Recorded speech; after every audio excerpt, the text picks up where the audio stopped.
The massive ship appeared at the edge of the solar system without warning. It was 5 kilometers long and made of something that looked like living crystal. The ship glowed with soft blue light and sent out signals that made Earth's computers beep with excitement. Admiral Jiwan sat in his chair at the United Earth Defense Headquarters. His coffee had gone cold hours ago, but he did not care. The alien ship had been sitting there for 2 days, just waiting. Every scientist and military leader on Earth was watching it through telescopes and satellites. "Sir, we're getting another message," said Lieutenant Park from his station. His hand shook a little as he worked the controls. "Put it on the main screen," Jiwan said. The message played in perfect Korean, then English, then dozens of other languages. The voice was soft and friendly, like a teacher talking to children. "Greetings, young civilization of Earth. We are the Galactic Confederation. We come in peace to welcome you to the galaxy. We have gifts of technology and knowledge. We want to help you join the great family of worlds." President Minho arrived at the headquarters with his security team. He was a tall man with gray hair who usually smiled a lot. Today he looked worried. Behind him walked Dr. Nari, the best scientist on Earth. She carried a tablet full of data about the alien ship. "What do we know about them?"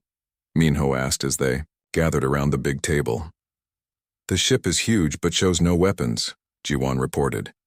"They've sent us detailed blueprints for faster-than-light travel, clean energy machines, and medical technology that could cure cancer." Nari looked at her tablet. "The technology is real.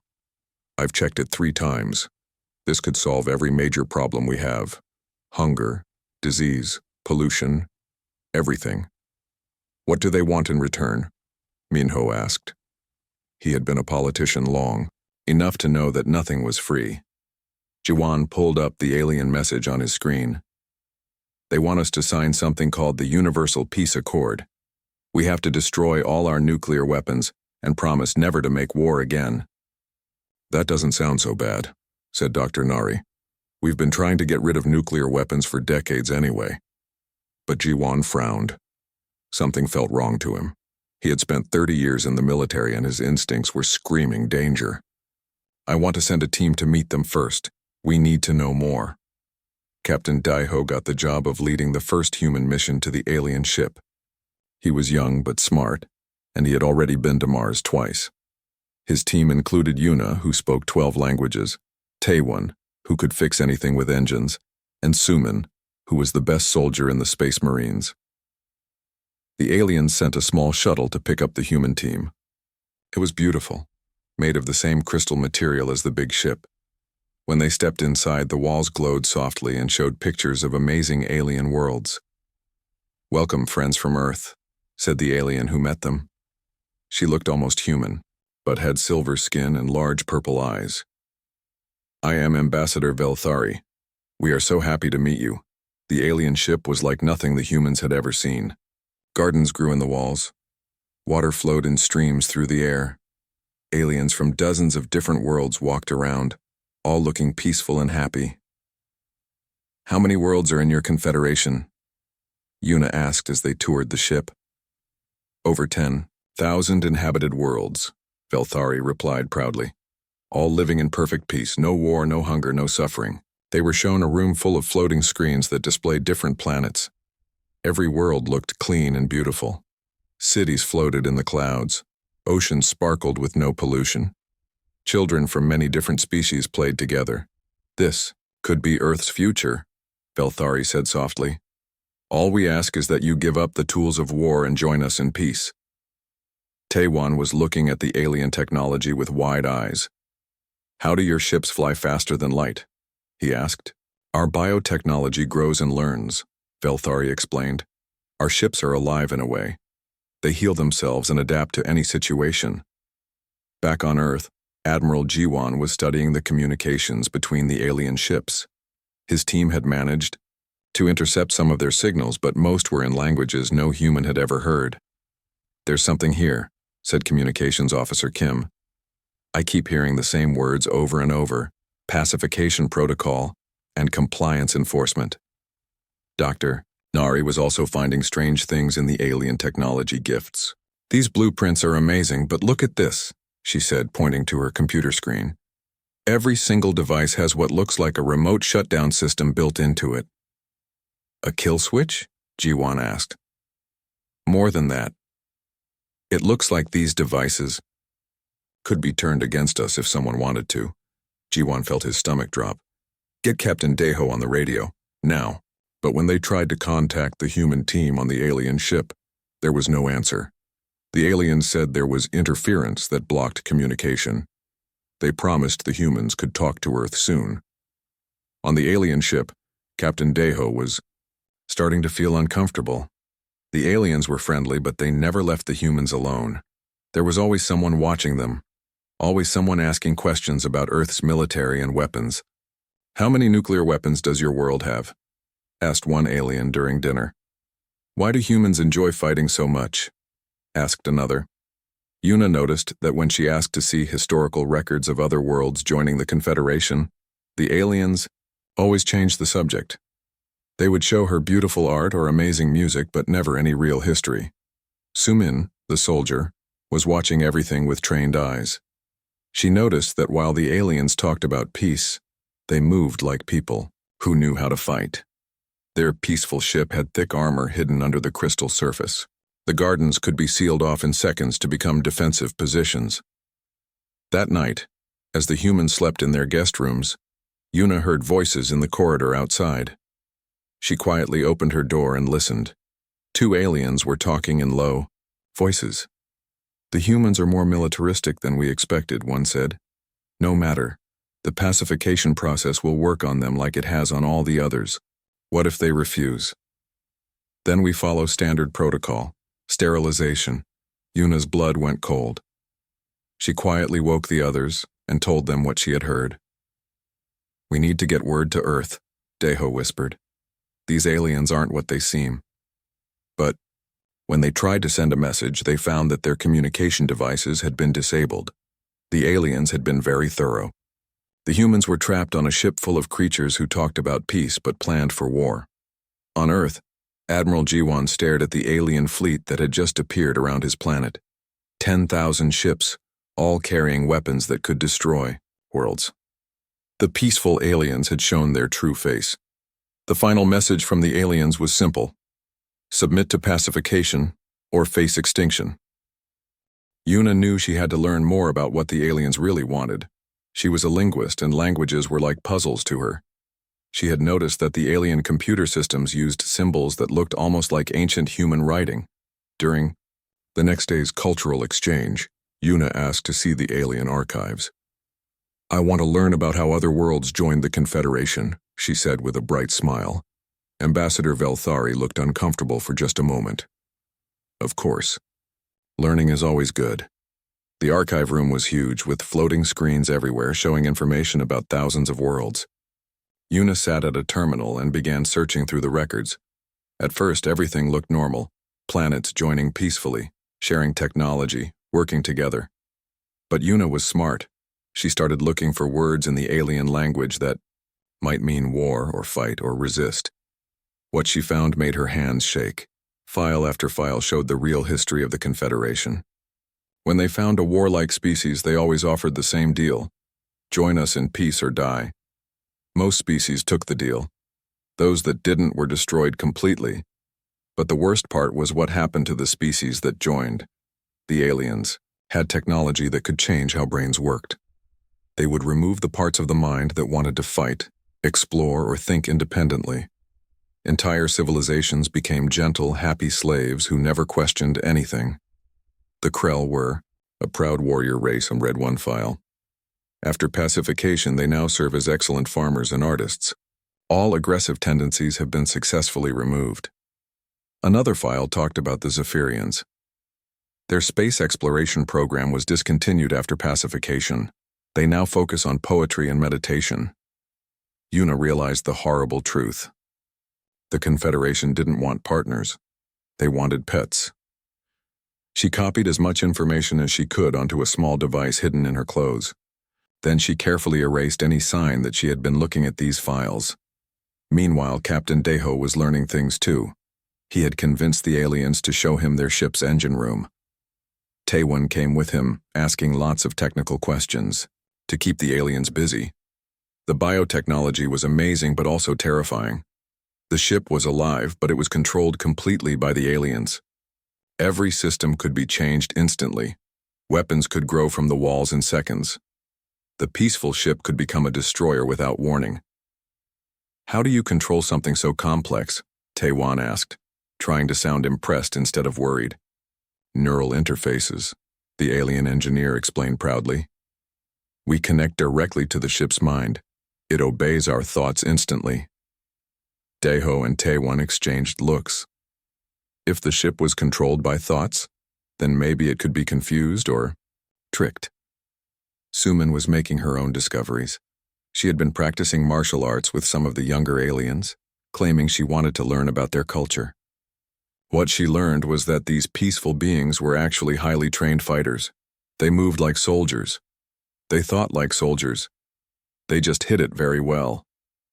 "You fight very well for a peaceful people," Sumin said after a sparring session. The young alien looked nervous. "We learned these skills for meditation."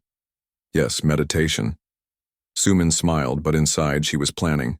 These aliens might be good fighters, but they had been living in peace for so long that they had forgotten what real war looked like.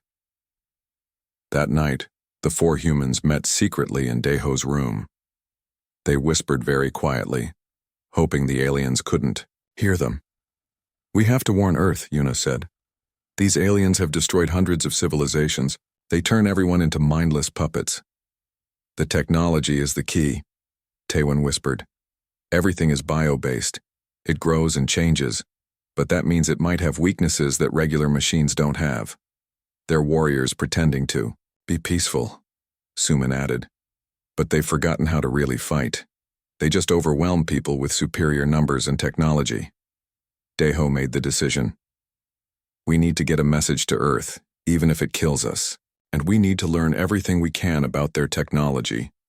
They spent the next 2 days gathering information. Yuna kept visiting the archives, learning about alien weaknesses and past battles. Taewon studied the biotechnology, figuring out how it worked and where it might be vulnerable. Sumin mapped the ship and identified key systems. Daeho planned their escape. On Earth, things were getting worse. Admiral Ji-won was watching 10,000 alien ships surround his planet. Each ship was the size of a city and carried weapons that could burn continents. Dr. Nari had been studying the alien technology gifts more carefully. "These aren't gifts," she told President Minho. "They're tools of control. Every device has systems that could be used to monitor us, control us, or kill us." "Can we use any of it against them?" Ji-won asked. "Maybe. The technology is biological. It might respond to biological weapons, viruses, bacteria, toxins, but I need more information about how it works." President Minho stood at the window, looking up at the alien ships that covered the sky. "They want an answer in 24 hours. Submit to their peace process or they'll destroy every major city on Earth." "What do we tell them?" asked General Hyun, the head of Earth's armies. "We tell them we need time to consider," Minho said, "and we prepare for war." "Against 10,000 ships? We have maybe 100 ships that can fight in space." "Then we don't fight in space," Ji-won said quietly. "We fight like humans have always fought. Dirty, smart, and with everything we have." Back on the alien ship, Captain Daeho put their plan into action. During the evening meal, Taewon created a distraction by accidentally spilling something on the biocomputer controls. While the aliens rushed to clean up the mess, Yuna uploaded all her stolen files to their communication device. Sumin used the confusion to plant small devices near the ship's main systems. They weren't weapons. They were just simple Earth electronics that Taewon had modified. But if their plan worked, they would cause chaos in the biotechnology systems. Daeho activated their emergency transmitter and sent a burst signal toward Earth. The message was short but contained everything they had learned: the aliens' real history, their technology's weaknesses, and their true plans for humanity. The signal went out just before the aliens noticed what was happening. "You have been very clever. Ambassador Velthari said as armed aliens surrounded the humans. But it changes nothing. Your planet will submit or it will burn. Maybe, Deho said with a smile. But humans don't like being told what to do. On Earth, the message arrived just as the alien ultimatum expired. Admiral Jiwan read the files that Yuna had stolen. Dr. Nari studied Taewan's technical data, and President Minho realized that humanity faced a choice between slavery and death. They expect us to surrender or fight a conventional war, Jiwan said. So we'll do neither. What do you mean? Minho asked. We'll do what humans do best. We'll cheat. The alien fleet waited for Earth's answer. They had done this 1,000 times before. Species always chose slavery over death. It was logical, practical, and civilized. They had never met humans before.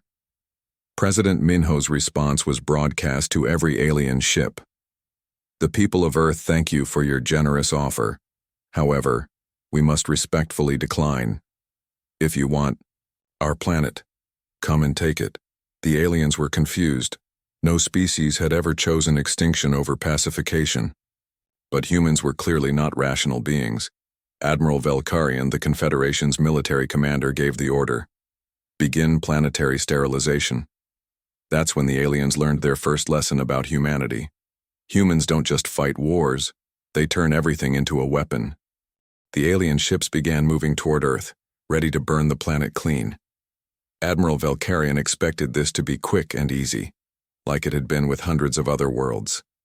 But as his ships approached Earth, something very strange happened. The planet went dark. All radio signals stopped. All satellites went silent. Even the heat signatures from the big cities disappeared. It was like every human on Earth had simply vanished. Scan the planet again. Velkarian ordered his technicians. Sir, we're detecting no large life signs, no communications, no energy signatures. It's like the planet is empty. Velkarian was confused but not worried. Sometimes species tried to hide from the Confederation. It never worked. Send scout ships to major population centers. Find the humans. But on Earth, humans were very much alive. They were just doing what they did best, preparing for war in ways the aliens had never seen before. Dr. Nari had spent 3 days studying the alien technology samples with teams of scientists working around the clock. The biotechnology was amazing, but it had a weakness that its creators had never considered. It was designed to work with peaceful, cooperative minds. It had never been exposed to the kind of biological warfare that humans had developed. The alien technology is like a computer made of living tissue, Nari explained to Admiral Jiwan. But living tissue can get sick. In secret laboratories around the world, human scientists were creating viruses and bacteria designed to attack biotechnology. They took diseases that affected Earth plants and animals and changed them to target alien systems. Meanwhile, Taewan's engineering data had been sent to every military factory on Earth. Human engineers looked at the peaceful alien technology and immediately saw ways to weaponize it. The faster-than-light communication systems could be turned into spy networks. The medical nanobots could become assassination tools. The growing healing bioships could be infected and turned against their masters. But the most important work was being done by Admiral Jiwan and his military planners. They weren't planning to defend Earth. They were planning to attack. The aliens expect us to fight like they do, Jiwan explained to his staff. Big fleets shooting at each other in space. Honorable combat between civilized species. They've never fought an enemy that doesn't follow rules. Fleet Admiral Sora, the best naval commander on Earth, looked at the battle plans with growing excitement. You want us to ignore their main fleet completely? Exactly. While they're preparing to bombard Earth, we hit their supply lines, their command centers, their homeworlds. We make them fight our kind of war.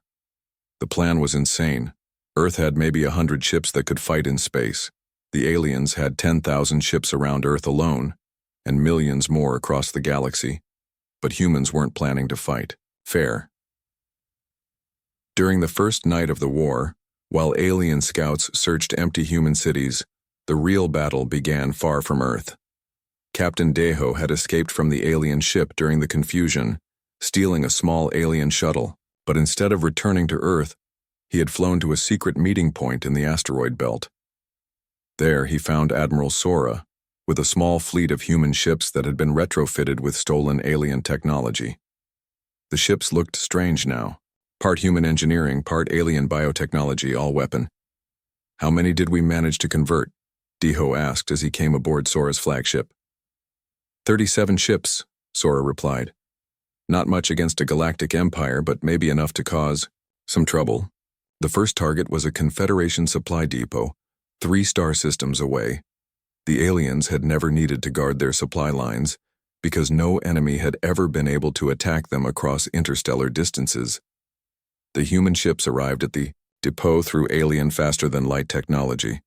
The aliens working there saw human ships approaching and were confused. Humans weren't supposed to have FTL travel yet. "This is Commander Jinwoo of the Earth Defense Force," came the radio message. "Surrender your facility and we'll let you live." The alien commander laughed. "You have 37 ships. We have defensive platforms and a garrison fleet. You cannot win." "Probably not," Jinwoo agreed. "But we're not here to win. We're here to teach you something about humans." The battle was short and vicious. Human ships, enhanced with alien biotechnology, but flown with human tactics, tore through the alien defenses like sharks through fish. The aliens fought bravely, but they fought like civilized beings following rules of war. Humans didn't follow rules. They used the alien biotechnology against itself, introducing viruses that Dr. Nari's teams had developed. Bioships began turning on each other as their living systems were corrupted. Communication networks collapsed as nanobots designed for healing became nanobots designed for destruction. But the worst shock for the aliens came when they realized that humans weren't trying to capture the supply depot. They were destroying it completely, along with every alien facility and ship in the system. "Why?" the alien commander asked as his ship was boarded by human marines led by Suman. "Why destroy everything? You could have used these supplies." Suman looked at him with cold eyes. "Because we want you to be afraid. We want every alien in the galaxy to know that humans don't take prisoners, don't negotiate, and don't stop." Similar attacks happened across 3 sectors of space simultaneously. Human ships moving faster than the aliens thought possible struck at logistics hubs, communication centers, and isolated colonies. They didn't try to hold territory. They just destroyed everything and moved on. The aliens sent ships to chase the human raiders, but it was like trying to catch smoke. Human ships would appear, attack, and vanish into FTL before reinforcements could arrive. On Earth, the alien fleet finally realized they had a problem. The planet wasn't empty. It was a trap. Admiral Velkarian's ships had been in orbit for a week, searching for humans. They had found empty cities, abandoned military bases, and no signs of the 8 billion people who should live on the planet. "Sir," reported his scan operator, "we're detecting massive energy signatures from underground installations." "What kind of energy?" "Unknown, but the levels are concerning." That's when Admiral Jiwan revealed Earth's final surprise. The planet began broadcasting a message on all frequencies, alien and human. "Attention, alien fleet. This is Admiral Jiwan of the United Earth Defense Force. You wanted to see what monsters look like. Look around you." The energy signatures the aliens had detected weren't weapons pointed at them. They were weapons pointed at Earth itself. "Your biotechnology is amazing," Jiwan's voice continued. "We've learned so much from it. Did you know that if you use your faster-than-light systems to compress matter in just the right way, you can turn a planet's core into a bomb?" The alien fleet tried to retreat, but it was too late. The humans had used alien technology to weaponize Earth itself. The planet's core had been converted into a massive antimatter reaction, contained only by alien force fields that humans now controlled. "You have 10 seconds to begin withdrawing from the Sol system," Jiwan announced, "or we will detonate our planet and take your entire fleet with us." "They're bluffing," Admiral Velkarian told his staff. "No species would destroy their own homeworld." "Sir," his aide replied nervously, These are the same beings who just destroyed 17 of our supply depots while being outnumbered 1,000,000 to 1. I don't think they're bluffing. Jiwan's voice came again, calm and cold. 5 seconds. The alien fleet began a panicked retreat, but as they reached the edge of the system, Jiwan gave the order anyway. Earth exploded. The blast wasn't just big. It created an artificial black hole that consumed 3 star systems.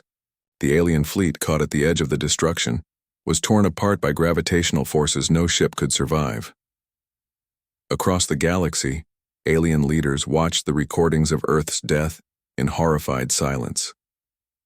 The humans had destroyed their own planet rather than submit. 8 billion beings had chosen death over slavery, but the horror was just beginning. As the news of Earth's destruction spread, Admiral Sora's fleet sent a message to every world in the Confederation. This is Fleet Admiral Sora of the Human Space Forces. Earth is gone, but we are not. We have spread across the galaxy, and we will not stop until your empire burns. You wanted to pacify us. Instead, you have created something the galaxy has never seen before. Humans with nothing left to lose. The Galactic Confederation had started a war expecting easy victory over a primitive species. Instead, they had awakened something terrible. They had created an enemy that would turn their own technology against them, fight without rules, and never ever surrender. The humans were coming, and they were bringing hell with them.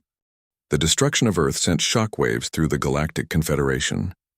In 1,000 years of conquest, no species had ever chosen extinction over pacification. The Confederation Council met in emergency session on their capital world of Serenity Prime. "How many ships did we lose?" asked Council Leader Zarthan, his voice shaking. "The entire Sol System fleet," reported Military Commander Velkarian. "Over 10,000 ships, and we're still getting reports of human attacks across 3 sectors, but they destroyed their own planet. How can they still be fighting?" Velkarian displayed a holographic map showing red dots across the galaxy. Each dot was a human attack. They evacuated their population before the detonation. Our intelligence suggests they spread across hundreds of hidden bases throughout the galaxy. How? They didn't have the technology for such an operation. They stole it from us. Every piece of biotechnology we gave them, they weaponized. They're using our own systems against us. Council Leader Zar then felt fear for the first time in centuries. The Confederation had ruled through overwhelming technological superiority and the threat of extinction. But humans had called their bluff and proved they were willing to die rather than submit. "Send the Grand Fleet," he ordered. 100,000 ships. Hunt down every human and destroy them. "Sir, with respect, that might not be wise," Velkarian said carefully. "The humans aren't fighting like any enemy we've faced before. They're not trying to hold territory or protect anything. They're just destroying everything they can reach." As if summoned by his words, alarms began sounding throughout the council chamber. A aide rushed in with a report that made everyone's blood run cold. "The humans have attacked the meditation worlds." The meditation worlds were the most sacred places in the Confederation. Peaceful planets where pacified species lived in perfect harmony, creating art and philosophy. They had no military value and no strategic importance. They were populated entirely by civilians who couldn't fight even if they wanted to. "Why would they attack defenseless worlds?" Zarthan asked in horror. The answer came in a broadcast that reached every planet in the Confederation. Admiral Sora's face appeared on screens throughout the galaxy, speaking in a calm, cold voice. "Citizens of the Galactic Confederation, you wanted to remove our capacity for violence. You wanted to make us peaceful like you. But you made a mistake. You thought we were animals that could be tamed. We're not animals. We're humans. And humans don't just fight for victory. We fight for revenge." The broadcast showed images of human ships destroying alien colonies, not just military targets, but farms, schools, and art centers. Humans were systematically destroying everything the Confederation had built over thousands of years. Every world that was pacified, every species that was enslaved, every civilization that you brought peace to. We will free them all. But freedom has a price. The price is your empire. What terrified the aliens most was how efficiently humans were destroying things. They didn't waste time with complex strategies or honor codes. They identified targets, attacked with overwhelming force, and moved on before defenders could respond. Captain Deho led a raid on the sector capital of New Harmony. The planet was defended by orbital platforms and a fleet of bioships.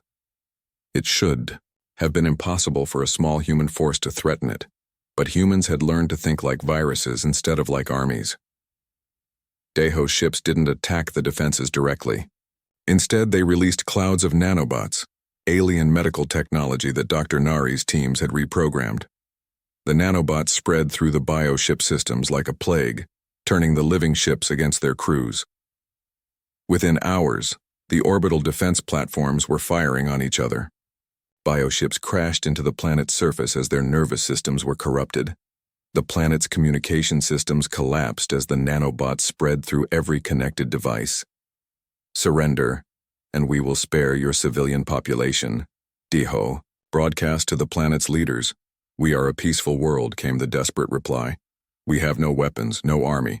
Why are you doing this? Because you chose peace through slavery, Deho answered. We're offering you a different choice. Freedom through fire. Human boarding parties landed on the planet, led by Suman and her Marines. But they didn't come to conquer. They came to teach. The aliens on New Harmony had been pacified centuries ago. They were gentle, artistic beings who created beautiful music and poetry. They had also lost all memory of how to fight, think independently, or question authority. Suman's teams began systematically destroying the biotechnology that kept the population docile. Neural dampeners were ripped out of hospitals. Control nodes were blown up. The artificial peace that had kept the world calm for centuries was shattered in a matter of days. What have you done? The planet's governor asked as riots began in the cities. Our people are becoming violent. Your people are becoming free, Suman replied. Violence is the price of freedom. We paid it. Now you get to pay it too. Similar scenes were playing out across dozens of worlds. Humans weren't just destroying the Confederation's military. They were destroying the very concept of forced peace that held the Empire together. But the most horrifying attack came when humans discovered the Confederation's greatest secret. Una had been studying alien archives and communications looking for weaknesses. What she found was worse than anyone had imagined. The Confederation didn't just pacify species, they harvested them. The beautiful, peaceful aliens that made up the Confederation weren't a natural species. They were artificial beings created by combining genetic material from thousands of conquered races. Every time they pacified a world, they took the best traits from that species and added them to their own biology. The Confederation was a parasitic empire that consumed civilizations and wore their corpses. This changes everything, President Minho said when he received Yuna's report. He was commanding the human government from a hidden base in a distant nebula. We're not fighting an empire, we're fighting a cancer. The revelation led to humanity's most vicious attack yet. If the Confederation was stealing the essence of conquered species, then humans would attack the source. Admiral Sora assembled the largest human fleet yet, over 200 ships enhanced with stolen alien technology and crewed by refugees from destroyed human colonies. Their target was the Genesis facility, a massive biolaboratory where the Confederation created new versions of themselves. The facility was protected by a fleet of 10,000 ships and orbital defenses that could destroy entire planets. It was considered the most secure location in the galaxy. Humans attacked it with a single ship. Dr. Nari had spent months developing the ultimate biological weapon, a virus that could infect any form of biotechnology and turn it into a weapon against its creators. The delivery system was simple. One human volunteer would carry the virus into the heart of the facility and release it. Captain Daiho volunteered for the mission. This is a suicide run, Admiral Sora told him. The virus will kill you along with everything else in the facility. Maybe, Daiho replied. But if it works, it will spread through their entire bio-network. Every ship, every building, every piece of technology connected to their system will turn against them. Daeho's ship approached, the Genesis facility alone broadcasting surrender signals. The aliens, confused by a human actually giving up, brought the ship aboard for study. That was their last mistake. The virus Daeho released didn't just infect the facility's biotechnology. It spread through the Confederation's entire communication network, carried by the very systems they used to control their empire. Within hours, bioships across the galaxy began attacking their own crews. Planetary defense systems turned on the cities they were supposed to protect. The living buildings that housed billions of aliens became death traps as their walls turned predatory. The Galactic Confederation, built over thousands of years of conquest and pacification, began to collapse in a matter of days. The biotechnology that had made them invincible had become their executioner. But humans weren't finished yet. As the alien empire burned, Admiral Sora sent one final message to the surviving Confederation leaders. You taught us that peace could be a weapon. Now we'll teach you what war really looks like. We're coming for your homeworld. We're coming for your leaders. We're coming for everyone who thought they could make us kneel. The hunters had become the hunted. The Confederation had created something they couldn't control or destroy. They had awakened humanity's wrath, and now they would face the consequences. In the ruins of their empire, alien survivors realized the terrible truth. They hadn't been fighting a primitive species. They had been fighting evolution itself, the universe's way of punishing civilizations that chose stagnation over growth, and evolution was winning. The Confederation capital world of Serenity Prime had never known war. For 3,000 years it had been the peaceful heart of a galactic empire built on forced harmony. Beautiful spires reached toward the sky, and gardens flowed between.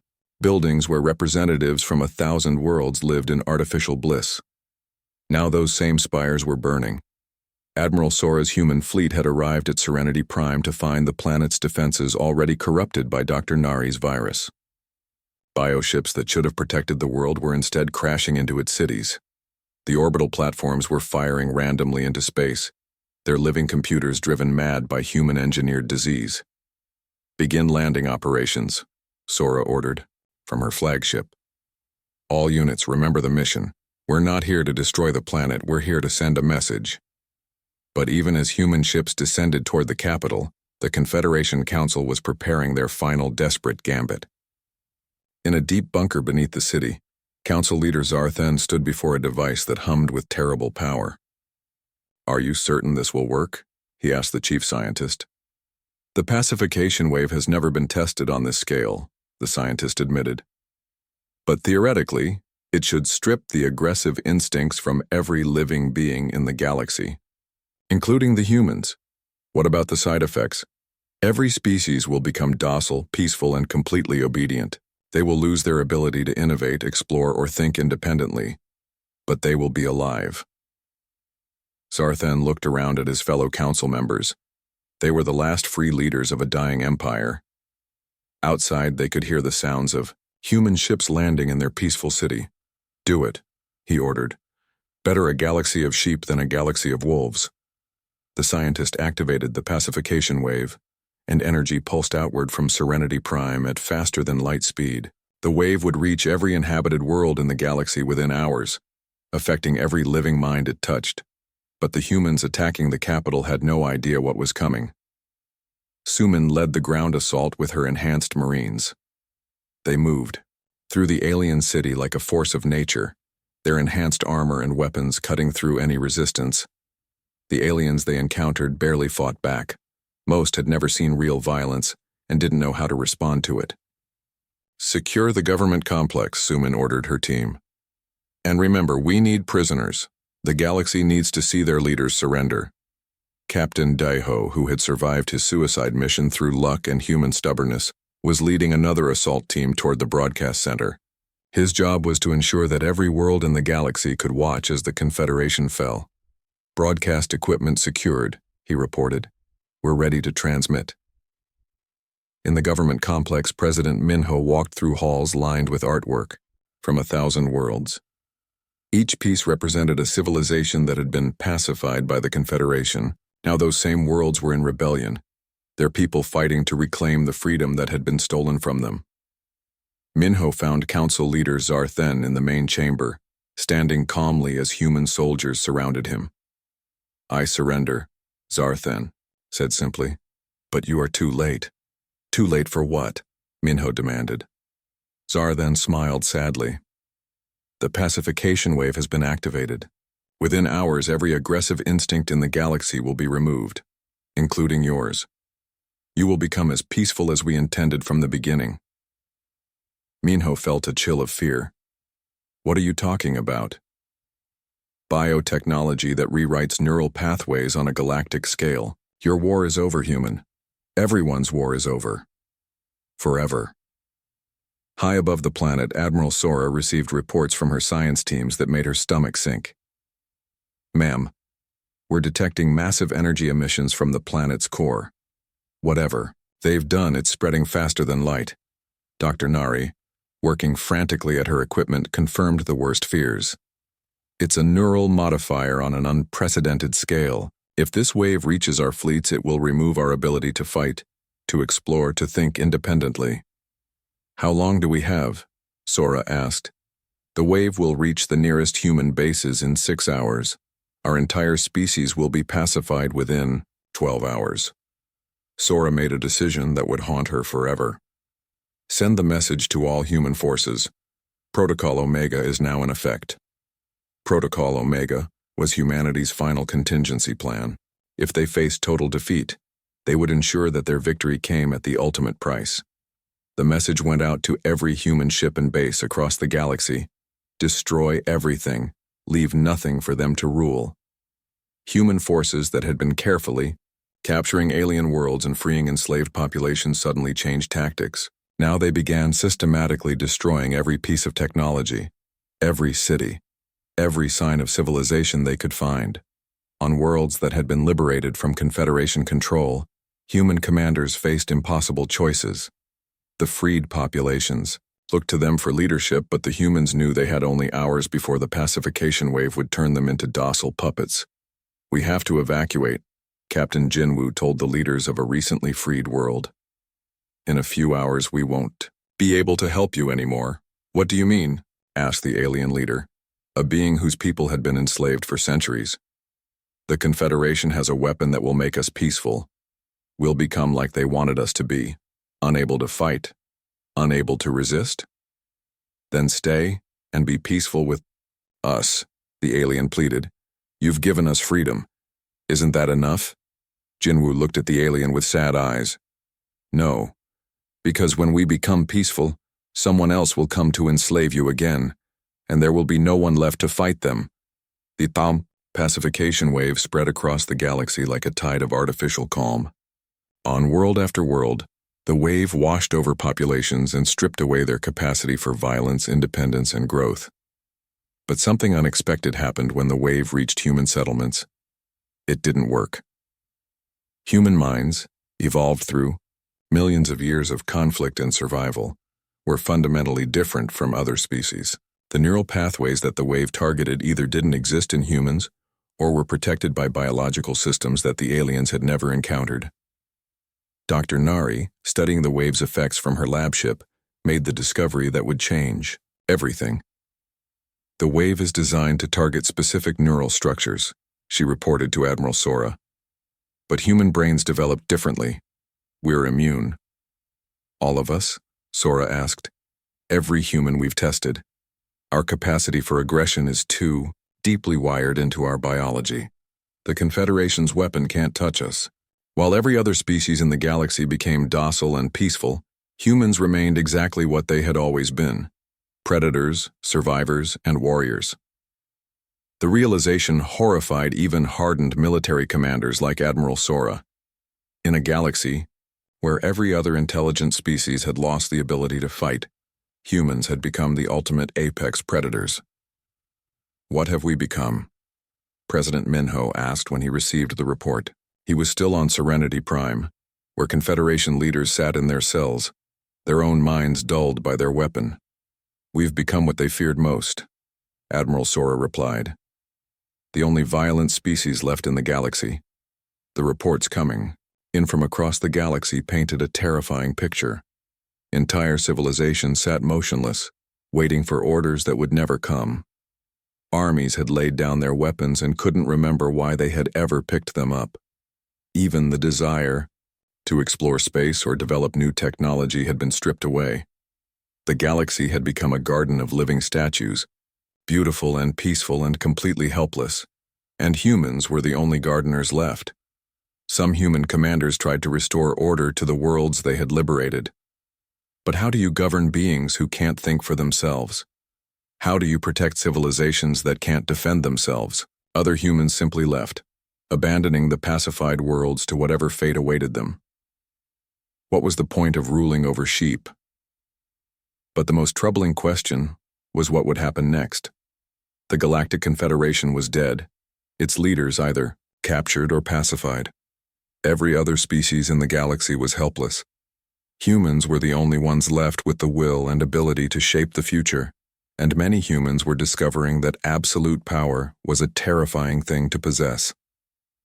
In the ruins of Serenity Prime, President Minho stood before the council chamber where Confederation leaders had once ruled 1,000 worlds.